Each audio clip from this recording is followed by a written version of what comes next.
While anonymous sources at the CIA are not willing to put their name into news reports to back up their allegations they're making against Vladimir Putin in American news reports, one former CIA analyst is willing to put his name on his statement, and he's refuting some of the evidence. Ray McGovern joining us now from Washington, D.C., a longtime CIA analyst, retired some years ago.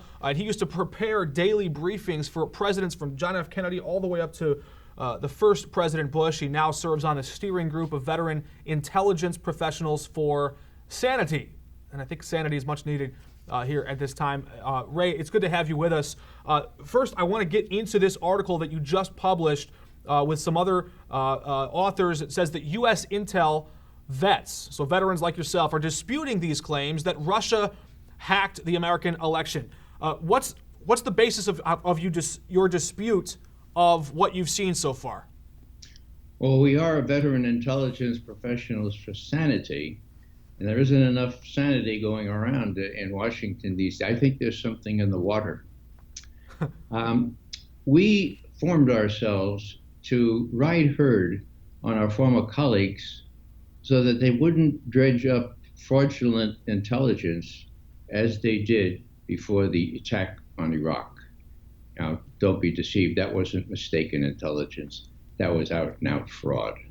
When they talked about high confidence, about WMD, weapons of mass destruction in Iraq, it wasn't a mistake. They were lying. Okay? So, and it's interesting to point out they used that very same word, confidence, in the first original statement from Jay Johnson, from James Clapper, when they said, we are confident that these hacks originated from Russia. Or they didn't even call them hacks, they said alleged hacks.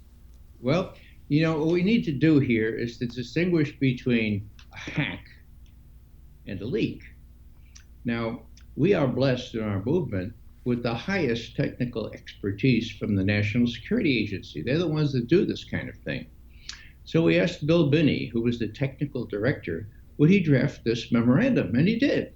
And what he said was basically this: the difference between a leak and a hack is a physical difference where you put a thumb drive into a device.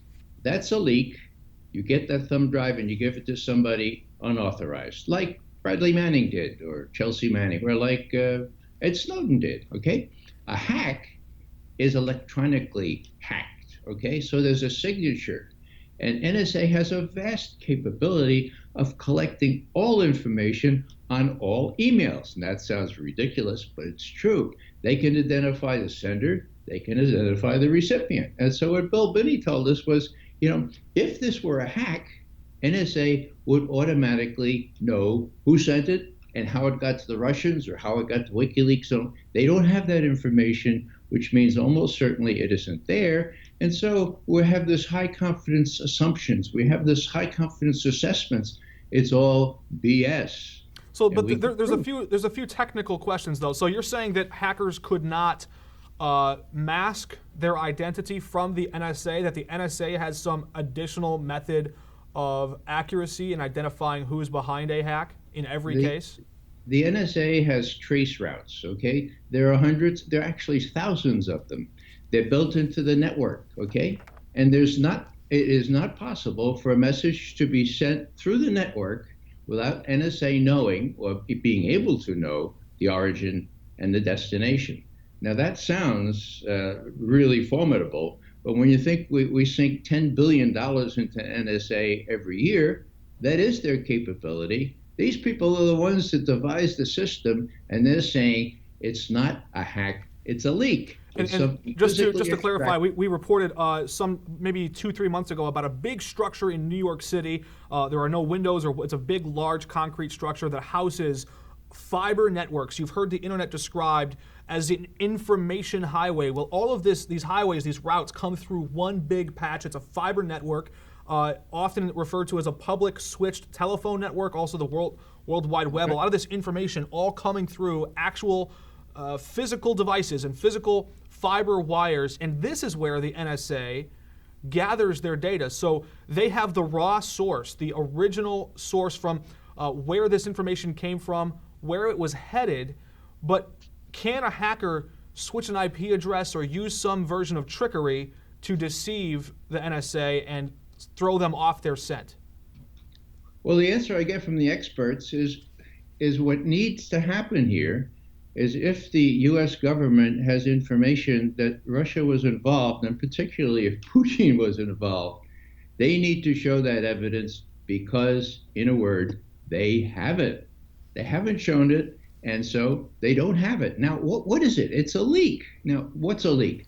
A leak is what Julian Assange gets from Chelsea Manning or from Ed Snowden. It's somebody who takes a thumb drive or something, gets into the network, takes it out, and gives it to somebody else. That is not electronically passed, and so it cannot be captured by NSA. Now, these are the experts saying this. Now, what's really missing here is something else. We did a technical analysis. We thought that would be good enough. And then Ambassador Craig Murray from the United Kingdom said that he knows it's a leak because he met with the leaker. Mm-hmm. Whoa. So I asked, he's a good friend of mine. He is one of the recipients of the Sam Adams Award for Integrity and Intelligence. I asked Craig, after you made this revelation, did the New York Times or the Washington Post get in touch with you? He says, no. I said, well, that's strange. And then he made a new revelation yesterday in the Daily, Daily Mail. Yeah, Daily Mail. And I said to him last night, I said, how about now? He says, no media from the United States has contacted me. Now, can I corroborate what Ambassador Murray says? I can. So are you saying you know the person who leaked? No, I'm saying that I can vouch for the fact that he was in Washington at the end of September to help me MC an award ceremony for John Kiriakou, who got the Sam Adams Award for Integrity and Intelligence this year.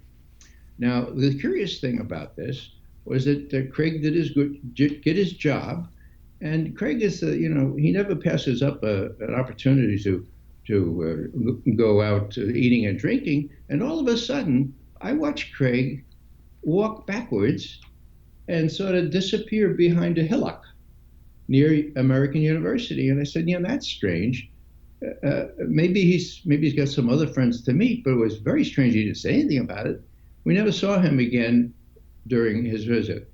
Now, what happened? He says publicly that he met with a source and that it had to do with passing this leaked information. And he said it came from people who were distraught, having read the stuff indicating that Hillary Clinton stole the nomination from Bernie Sanders and that Hillary Clinton was deeply involved in all kinds of corruption having to do with the Clinton Foundation. So there's the motive.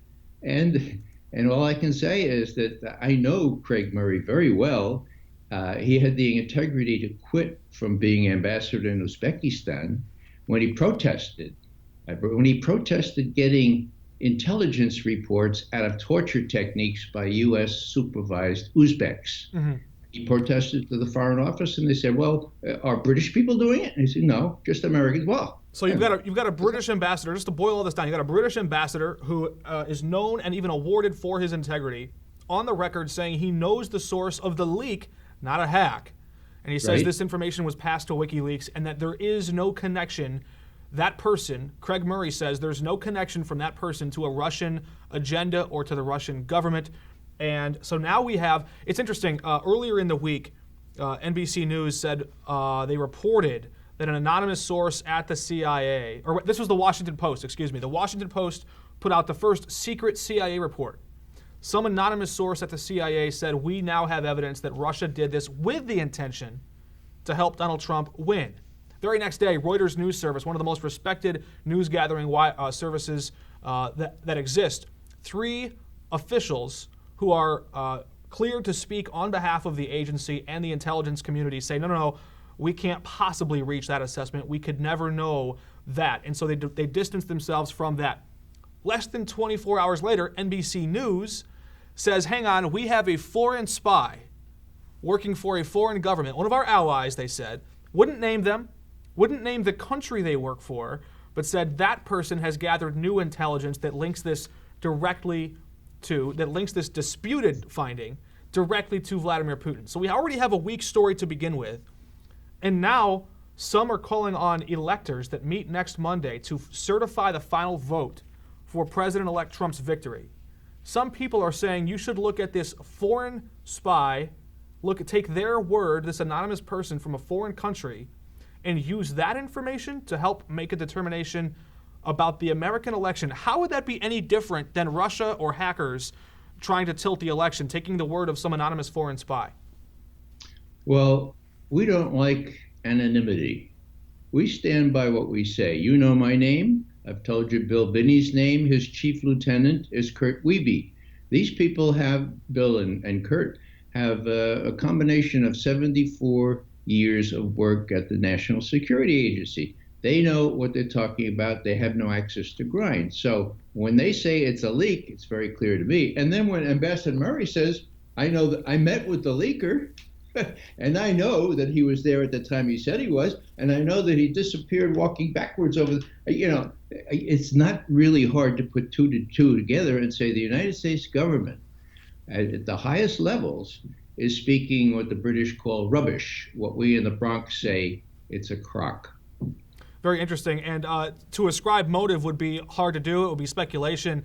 But certainly some in the CIA are perhaps threatened that the power they've held onto for so long might be slipping away from them under a Trump administration where perhaps he would not approve some of the missions that are or some of the objectives that are being pursued now, most specifically regime change. He has said that's a bad idea. The CIA has been the body of government that carries out that plan to institute regime change around the world and has for decades. That's right, and there's a lot of money in that. And what about those thousands of moderate rebels who are trapped now in Syria? Are we going to just cut them off? This would be a bad thing for the CIA, bad on its record. The main thing is that Trump has said he wants to talk to the Russians. He thinks he can deal with the Russians. Whoa, what might happen? Well, the American people and people in Europe might learn that the Russian threat is synthetic. It's contrived. It's not even there. The Russian reaction to the coup that we orchestrated in Ukraine explains all the hostility that has happened since then. And once Trump and Putin get down and talk basics and say, look, this is really silly, we can cooperate on Syria and we can pull back our troops from the borderland in Central Europe. We can do that. We don't believe you're going to attack Latvia. Why would the Russians attack Latvia? So the threat for my former colleagues in the CIA is that the threat from the Russians might dissolve.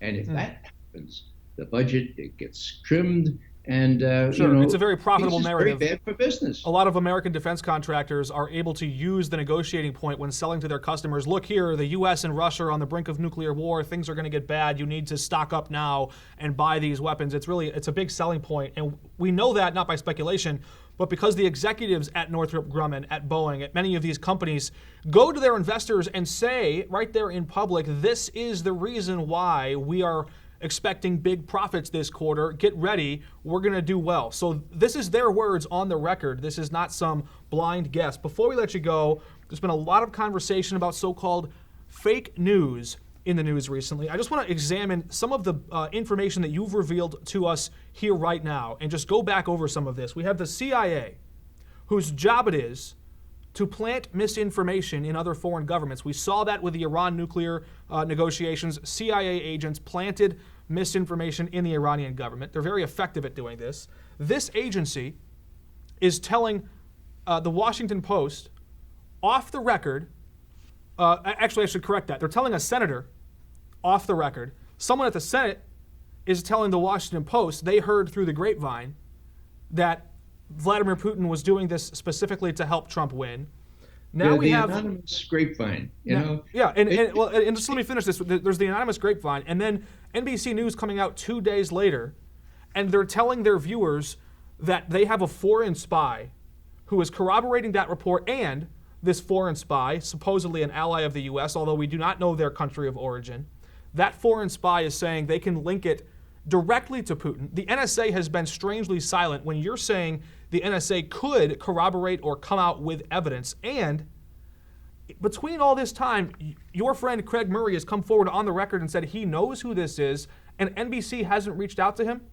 No, neither had the New York Times, who wrote that monumental essay yesterday, or the Washington Post. So, there's something really fishy here. If a fellow says, hey, I met the source, I met the leaker, I know his motivation, he was just distraught watching the way the nomination was stolen from Bernie Sanders. You remember that WikiLeaks released that information 2 days before the Democratic National Convention. Well, it was tumult within the Clinton campaign. How are they going to do this? Because it showed this stealing of the nomination. So what did they say? Well, I got an idea. We'll blame it on the Russians. Well, but certainly, it wasn't the Russians. It was WikiLeaks. Certainly. Say WikiLeaks is working with the Russians, and why? Because they want Trump to win. Now, I know something about Russian leaders, having followed them for 50 years professionally. Okay, if there's anything that the Russian leader does not wish, it's somebody who brags about being unpredictable and takes immense offense at the slightest real or imagined slight. Now, you want somebody like that with his finger on the nuclear button? I don't think so. I don't think Putin had any preference. I think he looked at it like some of my German friends. There was a choice between pest und cholera, which means a plague, or cholera. Very interesting breakdown that you're giving to us. Again, a former CIA analyst, someone who worked at Langley, Ray McGovern, retired some time ago from the CIA, again, strongly refuting the claims that we've seen now with some of the most clarity anybody has been able to do. Certainly NBC News, with all the resources, all the corporate advertising they have, all the journalists. I mean, we were able to find you, and we're a very small independent station, so I'm sure if they could dig up a foreign spy, a foreign country, to corroborate the report they've picked, certainly they could find or see you or Craig Murray or anybody else, but still Mark, have yet to do that. You need to mention who owns NBC. If I'm not mistaken, General Electric still has a 49% share in NBC, and they make their money from selling jet fighters and jet engines. So their news department is not going to say things that will bring less tension. Tension is good for business, so is war.